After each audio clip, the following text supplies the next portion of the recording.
Hello friends, welcome to Lukshika Samayal. நீங்க நம்ம சேனலை first time பார்க்கறீங்கன்னா மறக்காம Lukshika Samayal subscribe பண்ணிக்கோங்க.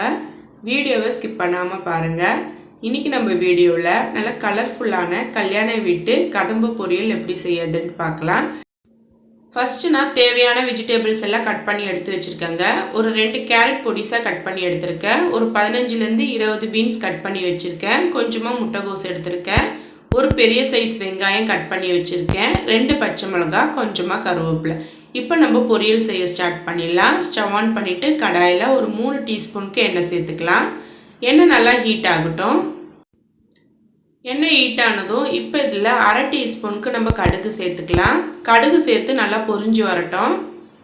இப்போ கூடவே கொஞ்சமாக ஜீரகம் சேர்த்துக்கலாம். ஒரு 1/4 டீஸ்பூன் அளவுக்கு. 1/2 டீஸ்பூன் உளுந்து சேர்த்துக்கலாம். ஒரு 5 வரமிளகாய் சேர்த்துக்கலாம். கொஞ்சமாக கருவேப்பிலை சேர்த்துக்கலாம். இது எல்லாமே நல்லா பொரிஞ்சு வரட்டுங்க. இப்போ பொரிஞ்சு வந்த பிறகு இதில் நான் ஒரு பெரிய சைஸ் வெங்காயம் பொடிசாக கட் பண்ணி வச்சதை சேர்த்துக்கலாம். சேர்த்துட்டு வெங்காயம் வதங்குற அளவுக்கு நல்லா கலந்து விட்டுக்கோங்க.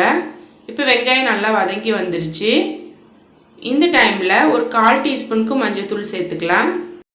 இப்போ நம்ம கட் பண்ணி எடுத்து வச்ச 2 பச்சை மிளகாவையும் சேர்த்துக்கலாம். சேர்த்துட்டு ஒரு வாட்டி கலந்து விடுங்க. மஞ்சத்தூளோட பச்சை வாடை போகிற வரைக்கும் நல்லா கலந்து விட்டுருங்க.